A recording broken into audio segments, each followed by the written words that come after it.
श्री कृष्ण का हर एक सुविचार अनमोल है। उनके कहे विचारों को अगर हम अपनी जिंदगी में उतारेंगे तो हमारे जीवन में कभी भी दुख और अशांति नहीं आएगी। हम हमेशा खुशी से जीवन जी सकेंगे। भगवान श्री कृष्ण के विचार, चाहे वह श्रीमद् भागवत गीता के अनमोल विचार हो या फिर किसी कहानी में सुने हो, आज के जमाने के लिए भी उतना ही अनुरूप और योग्य है।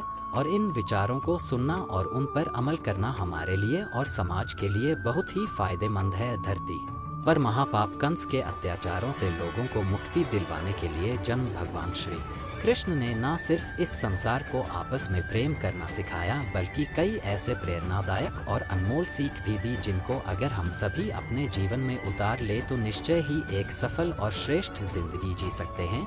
भगवान श्री कृष्ण ने श्रीमद् भागवत गीता के माध्यम से कहा है कि मनुष्य को अगर अपने जीवन में सफलता हासिल करनी है तो फल की इच्छा किए बिना कर्म करना चाहिए। इसके साथ ही भगवान श्री कृष्ण ने अपने विचारों के माध्यम से यह भी कहा है कि जो व्यक्ति भूतकाल को लेकर पश्चाताप करता है, उस व्यक्ति का वर्तमान तो खराब हो ही जाता है, इसके साथ ही वह अपने भविष्य के लिए कुछ नहीं कर पाता है।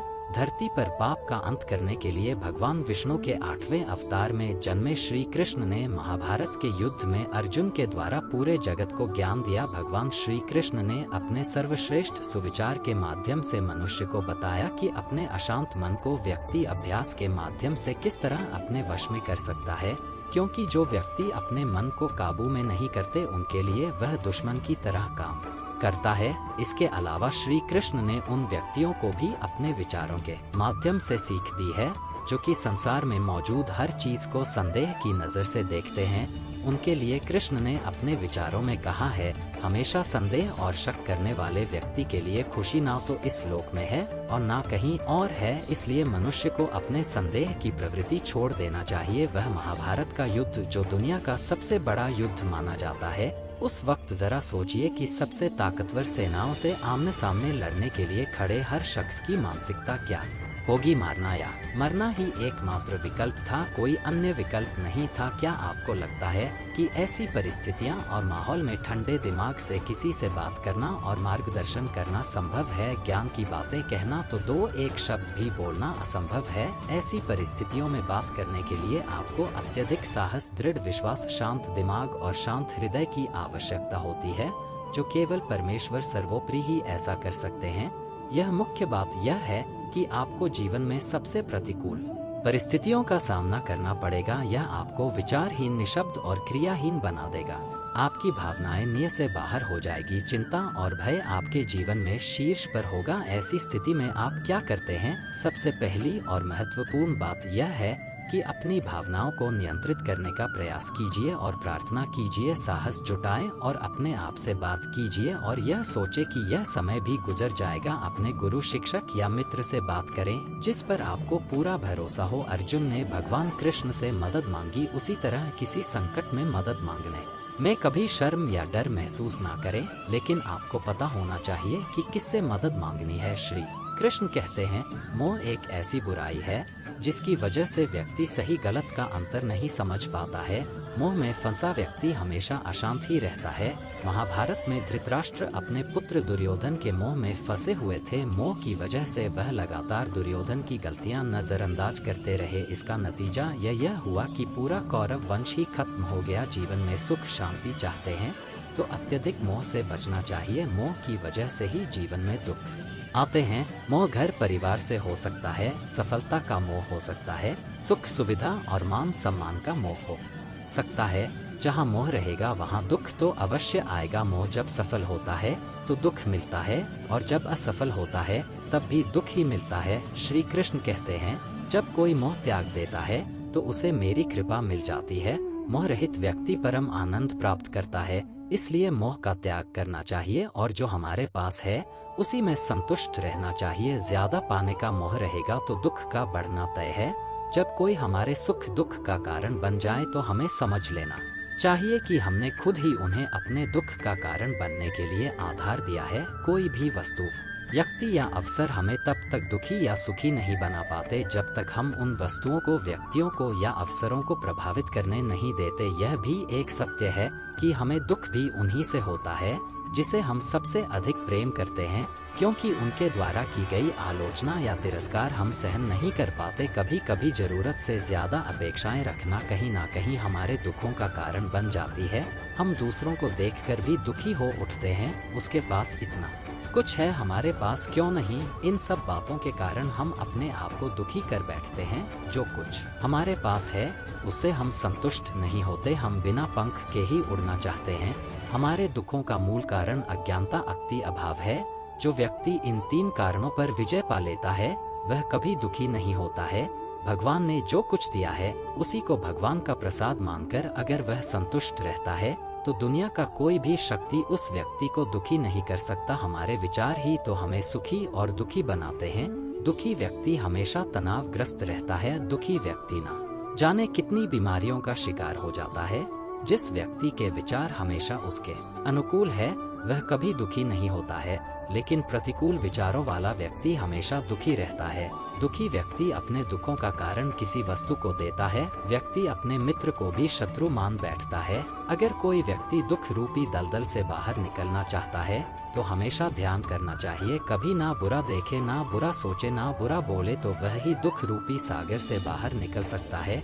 कई बार हमारा अधिक बोलना भी हमारे दुखों का कारण बन जाता है। हम बिना सोचे समझे किसी को कुछ भी कह देते हैं, जिससे कि हमें बाद में पछताना पड़ता है और हम दुखी हो उठते हैं। इसलिए अगर हम सुखी रहना चाहते हैं तो हम अच्छा सोचे, अपने विचारों पर नियंत्रण रखें, कभी गुस्सा ना करें, तभी आप एक सुखी जीवन जी सकते हैं। श्री कृष्ण कहते हैं कि हर इंसान को अपने जीवन में हमेशा सत्य ही बोलना चाहिए, क्योंकि सच कभी ना एक दिन व्यक्ति के सामने आ ही जाता है। इसलिए हर इंसान को सच का सहारा लेकर हर काम करना चाहिए। आज नहीं तो कल जीत हमेशा सच्चाई की ही होती है। सत्य बोलने से मनुष्य के जीवन में परेशानियां और कलेश दूर होने लगते हैं और इससे भगवान भी प्रसन्न होते हैं। जिस इंसान में झूठ बोलने की और बात बात पर छल कपट करने की आदत, वह अपना जीवन खुद ही दुखों से भर लेता है। जो मनुष्य हमेशा ही सच का साथ देता है उसका जीवन सुख से भरा होता है। ऐसे मनुष्य के जीवन में परेशानियां और कलेश के लिए कोई जगह नहीं होती। और जो व्यक्ति किसी पर गुस्सा नहीं करता वह किस्मत वाला होता है, क्योंकि क्रोध एक चाल है जिसमें फंसने के बाद मनुष्य को अपने पराये अच्छे बुरे किसी का ख्याल नहीं रहता। इसलिए जो व्यक्ति हमेशा सत्य बोलता है उसे बात बात पर गुस्सा नहीं आता और अपने गुस्से पर भी नियंत्रण कर लेता है। एक बार की बात है, एक व्यक्ति अपने गुरु के पास आया और बोला, गुरुदेव दुख से छूटने का कोई उपाय बताइए। शिष्य ने थोड़े शब्दों में बहुत ही बड़ा प्रश्न किया था, दुखों की दुनिया में जीना, लेकिन उसी से मुक्ति का उपाय भी ढूंढना बहुत मुश्किल सवाल था। गुरु ने कहा, एक काम करो, जो आदमी सबसे सुखी है उसके पहने हुए जूते लेकर आओ, फिर मैं तुझे दुख से छूटने का उपाय बताऊंगा। शिष्य चला गया। एक घर में जाकर पूछा, भाई तुम तो बहुत सुखी लगते हो, अपने जूते सिर्फ आज के लिए मुझे दे दो। उसने कहा, कमाल करते हो भाई, मेरा पड़ोसी इतना बदमाश है कि क्या कहूँ। ऐसी स्थिति में मैं सुखी कैसे रह सकता हूँ, मैं तो बहुत दुखी हूँ। वह दूसरे घर गया। दूसरा बोला, अब क्या कहूँ भाई, सुख की बात ही मत करो, मैं तो पत्नी की वजह से बहुत परेशान हूँ। ऐसी जिंदगी बिताने से अच्छा है कि कहीं जाकर साधु बन जाओ। सुखी आदमी देखना चाहते हो तो किसी और के घर पर जाओ। वह तीसरे के घर गया, चौथे के घर गया, किसी के पत्नी के पास गया तो वह पति को क्रूर बताती, पति के